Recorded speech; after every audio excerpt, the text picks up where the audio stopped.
magandang araw sa inyong lahat. Umaga, gabi, hapon, saan man kayo lupalop ng mundo sa ngayon. Ayan, dito pala kami sa Chinatown kung saan imimit namin yung tita ng friend ko na nag-holiday dito sa SG dahil gusto nila. Charot.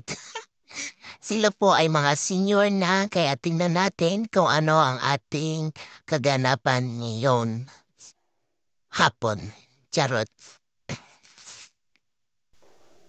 Ayan, while hinihintay natin sila, syempre, kinuhaan ko na rin ng video ang mga napakalumang building dito sa Chinatown.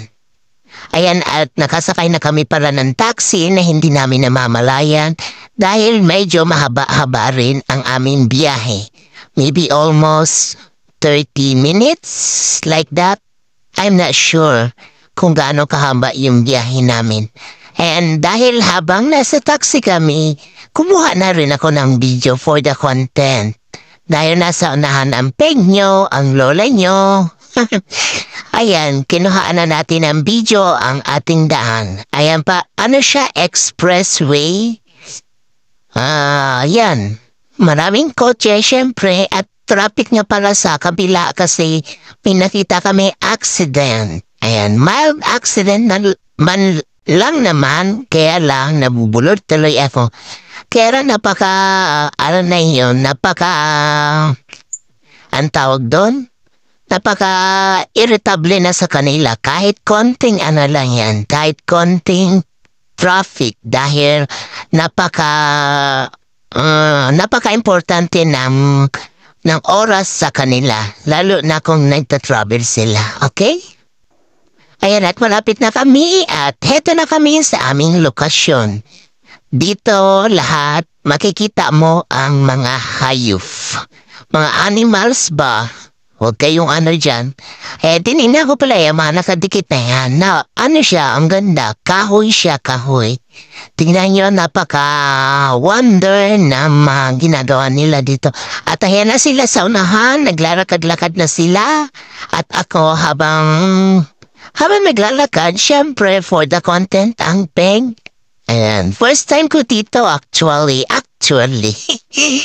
Ayan, napakaraming ulo ng mga kahayupan dyan. Kinuhaan ko na ang video. Ayan, dami nila. Ang kapatid ko na nawawala. Kumusta daw po kayo? Sa lahat ng nanonood dyan, ayan po yung kapatid ninyong nawawala. Ayan, nandiyan kami sa River Wonders. Wonders. Ma-wonders na. Sabi ko ang gulo mo, so ka maingay dyan. Ayan, habang nag-ikot-ikot pa kami, hindi pa kami nakakapasok dyan. Ayan, naka-video ng lola nyo. At dahil na Rivers Wonders, ayan, hindi ko alam na puro tubig, puro katubigan pala ang makikita namin dito. Ayan, at ang lalaki ng mga isda na hindi ko akalaing makikita ko sa personal. Ayan, salamat sa nagsama sa akin dito, Nagyaya. At napakalaking bagay nito sa akin dahil narating ko ito ng medyo maaga-aga. Charot, ayan. Yan, mga isda pala yung mga nandito sa River Wonders. At yan, ang cute nila. Ayan, sa huling video ko pala, doon nyo makikita yung kapatid nyo. Ayan, at para akong nasa aquarium pala sila. Hindi ako. Huwag kang magulo, Mads. Ayan, lalaki ng isda na hindi ko talaga akalaing makikita ko ito as in sa personal. Never ko nakita ito nang ako ay bata pa. So ngayon, chance kong nakita sa personal. Ayan, ang gaganda nila, nakakaliw din. So, kayo habang bata-bata pa mag-travel na, trabaho, ipon, travel, para ma-enjoy nyo ang life. Yan lang naman ang goal ng aming team Pandas. Kaya, yan, may nag-encourage sa amin na trabaho, ipon, gala, para pag matanda na gusto mag-travel, makikita mo pa yung mga nature na pupuntahan ninyo. dahil medyo bata-bata ka pa.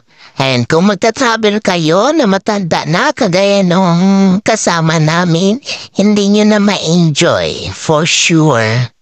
And so, enjoy tayo sa mga kahayupan sa katubigan na nakikita ninyo sa aking video. Ang ganda, na-miss talaga ako dyan. At yan, diba? Never never kong nakita ito sa entire my life nung ako ay medyo bata-bata pa. Ayan, may buhaya. Dito ko lang pala makikita ang buhaya na aming hinahunting doon sa ibang lugar. Ayan, napakaganda dito guys. Kung kayo ay nandito sa SG, huwag nyo nang hintayin pa na tumanda kayo. Trabaho, ipon, and travels para ma-enjoy ang life. Huwag stress na sarili.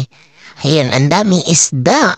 Puro isda pa lang man dito, pero may nakita rin kaming buhaya, unggoy, and yung the best and the main course dito ika nga sa pagkain, ang main menu, ang pandas, kasi yung baby pandas is ililipat na sa China on December. So nakita namin, hindi namin alam kung yun yung baby pandas kasi nag-iisa lang.